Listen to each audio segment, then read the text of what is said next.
10 ಊರುಗಳಿಗೆ ಜೀವ ಸೆಲೆಯಾಗಿದ್ದ ಅರ್ಕಾವತಿ ನದಿ ಈಗ ರೋಗ ತಾಣವಾಗಿದೆ.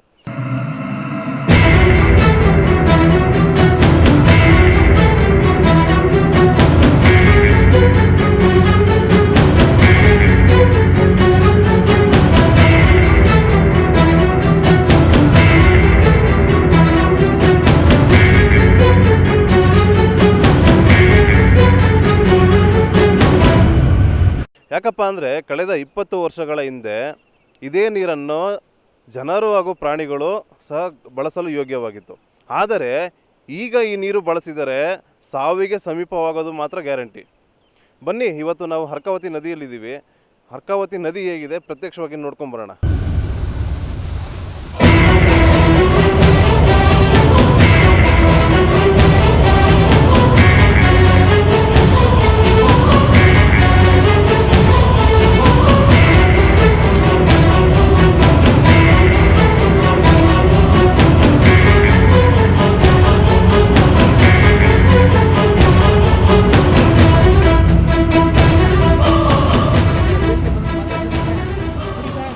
ಹೌದು, ರಾಮನಗರ ಜಿಲ್ಲೆಯಲ್ಲಿ ನೀರಿಲ್ಲದೆ ನಲುಗುತ್ತಿದ್ದ ಅರ್ಕಾವತಿ ನದಿ ದಡದಲ್ಲಿ ಈಗ ಸುರಿದ ಕಸದ ರಾಶಿ ಹೊಗೆ ಉಗುಳುತ್ತಿದೆ. ಮಳೆ ಬಂದರೆ ಕೊಳೆತ ಕಸ ಹೊಳೆ ಪಾಲಾಗುತ್ತದೆ. ಇದರಿಂದ ನದಿಯ ಸುತ್ತಮುತ್ತಲ ಪರಿಸರ ಕಲುಷಿತಗೊಳ್ಳುವ ಆತಂಕ ಉಂಟಾಗಿದೆ. ಈಗ ಮೇಲ್ಗಡೆ ರೆಸಾರ್ಟ್ಗಳಾದಾಗ ಅಲ್ಲಿ ಕೊಳೆ ಬರ್ತಾ ಇದೆ, ತಿಪ್ಪಣ್ಣಿನ ಕೆಳಭಾಗದಲ್ಲಿ ಅರ್ಕಾವತಿ ಹೊಳೆ ನದಿಗೆ ಬರ್ತಾ ಇದೆ.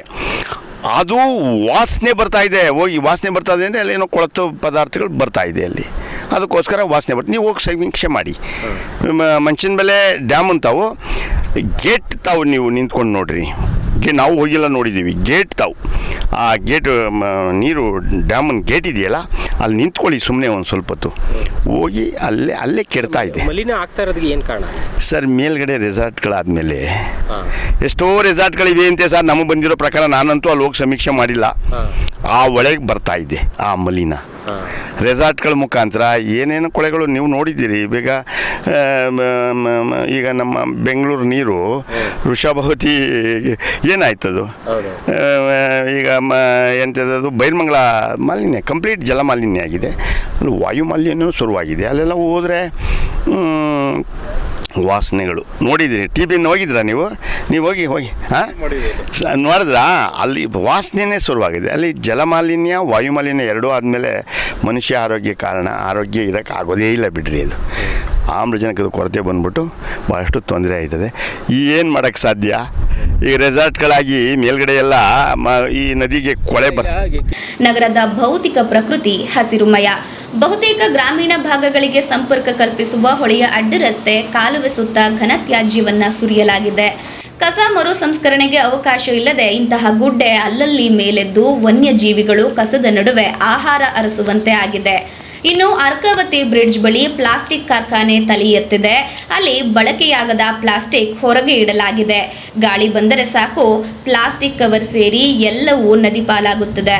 ಇದರಿಂದ ನೀರು ಕುಡಿಯುವ ಪ್ರಾಣಿಗಳ ಆರೋಗ್ಯದ ಮೇಲೆ ಪರಿಣಾಮ ಬೀರುತ್ತಿದೆ.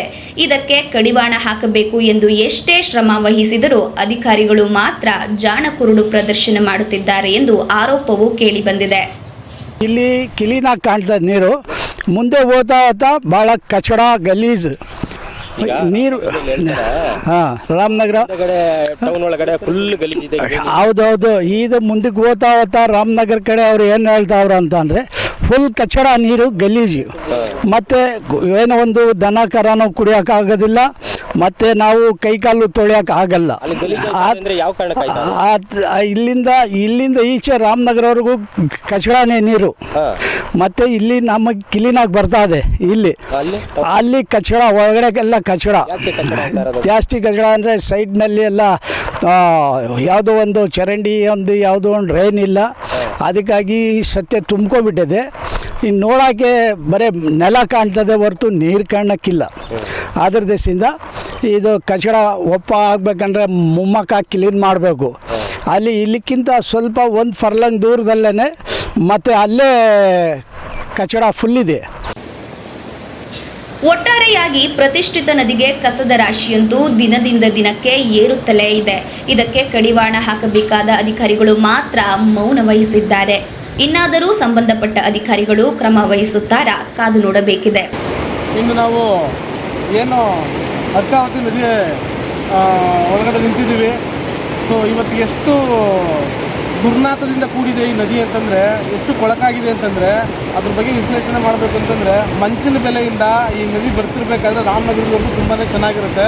ರಾಮನಗರದಿಂದ ಬರಬೇಕಾದ್ರೆ ಅಲ್ಲಿಂದ ವೃಷಭಾವತಿ ನದಿ ಮತ್ತು ನಮ್ಮ ಅರ್ಕಾವತಿ ನದಿ ಎರಡೂ ಕೂಡ ಸಂಗಮವಾಗಿ ನದಿಗೆ ಬರಬೇಕಾದ್ರೆ ಎಷ್ಟು ಕೊಳಕಾಗಿ ನಿರ್ಮಾಣ ಆಗಿದೆ ಅಂತಂದರೆ, ಸುಮಾರು 10 ವರ್ಷಗಳ ಹಿಂದೆ ನಾವು ಇದೇ ನದಿಯನ್ನು ನೋಡ್ತಿರ್ಬೇಕಾದ್ರೆ ಜನ ಇಲ್ಲಿ ಸ್ನಾನ ಮಾಡ್ತಿದ್ರು ಮತ್ತು ಪ್ರಾಣಿ ಪಕ್ಷಿಗಳು ಕೂಡ ಇಲ್ಲಿ ಅತಿ ಹೆಚ್ಚಿನ ಸಂಖ್ಯೆಯಲ್ಲಿ ವಾಸ ಮಾಡ್ತಿದ್ವು. ಕುಡಿಯಲು ಯೋಗ್ಯವಾದಂಥ ನೀರು, ಪ್ರಾಣಿ ಪಕ್ಷಿಗಳು ಕೂಡ ಕುಡಿಯೋಕ್ಕಾಗದೇ ಇರುವಂಥ ಮಟ್ಟದಲ್ಲಿ ಈ ನೀರಿನ ಕೊಳಕುತನ ಸೃಷ್ಟಿಯಾಗ್ಬಿಟ್ಟಿದೆ. ಮತ್ತು ಎಷ್ಟೋ ಜನ ಈ ನದಿಗೆ ಏನು ಕೋಳಿಗಳನ್ನ ಕಟ್ ಮಾಡ್ತಾರಲ್ಲ, ಕಟ್ ಮಾಡಿದಂಥ ರೆಕ್ಕೆ ಪುಕ್ಕಗಳನ್ನೆಲ್ಲ ತಗೊಂಬಂದು ಹೊರಗಡೆ ಹಾಕೋದು. ಅದ್ರ ಜೊತೆಗೆ ನಮ್ಮ ಏನು ಕೈಗಾರಿಕೆಯಲ್ಲಿ ನಾವು ಮುಂದುವರಿಬೇಕು ಅನ್ನೋ ನಿಟ್ಟಿನಲ್ಲಿ ಅಲ್ಲಿಂದ ಬಿಡ್ತಕ್ಕಂಥ ಕೆಮಿಕಲ್ ಕೂಡ ಇದಕ್ಕೆ ಮಿಕ್ಸ್ ಆಗಿ ಏನಾಗ್ಬಿಟ್ಟಿದೆ ಅಂತಂದರೆ ನೀರಿನ ಬಣ್ಣವೇ ಬದಲಾಗ್ಬಿಟ್ಟಿದೆ.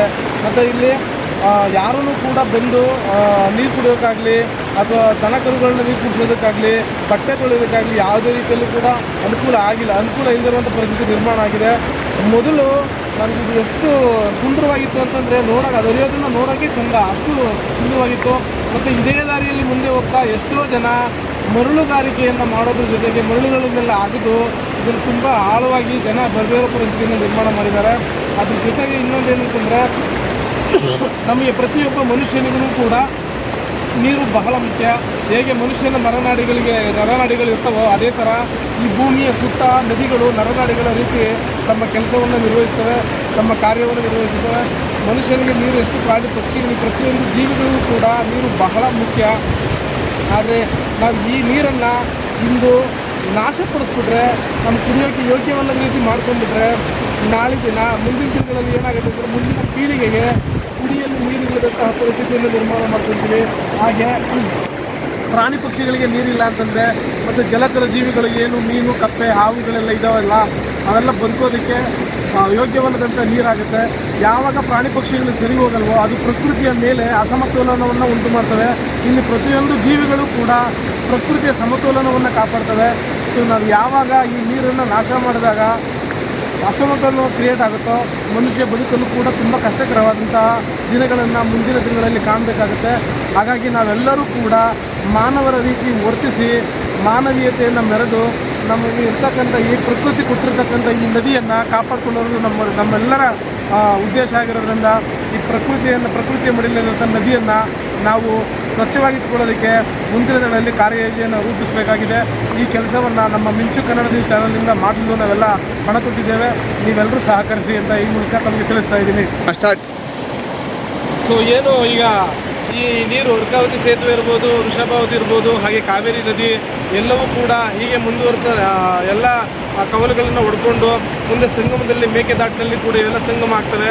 ಮೇಕೆದಾಟಲ್ಲಿ ಸಂಗಮ ಆದಂಥ ಸಂದರ್ಭದಲ್ಲಿ ಇಷ್ಟು ಕೊಳಚೆಯಾಗಿರ್ತಕ್ಕಂಥ ಮನುಷ್ಯ ಹಾಳು ಮಾಡಿರ್ತಕ್ಕಂಥ ನೀರು ಆ ಮೇಕೆದಾಟು ಭಾಗದಲ್ಲಿ ಸಂಗಮ ಆದಾಗ ಅಲ್ಲಿ ನಾವು ಮೇಕೆದಾಟು ಯೋಜನೆಯನ್ನು ಮಾಡ್ತೀವಿ. ಇಷ್ಟು ಕೊಳಚೆ ನೀರನ್ನು ಮೇಕೆದಾಟು ಯೋಜನೆ ಮಾಡೋದ್ರಿಂದ ಏನು ಪ್ರಯೋಜನ?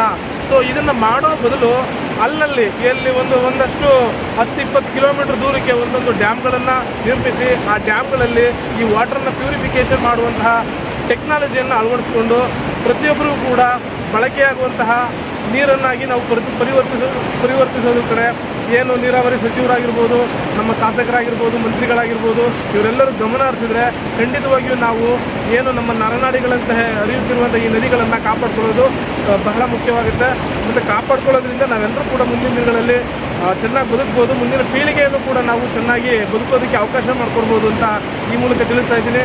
ದಯಮಾಡಿ ನದಿಗಳನ್ನು ಉಳಿವಿಗಾಗಿ ಎಲ್ಲರೂ ಶ್ರಮಿಸಬೇಕು ಅಂತ ಈ ಮೂಲಕ ತಮಗೆ ತಿಳಿಸ್ತಾ ಇದ್ದೀನಿ.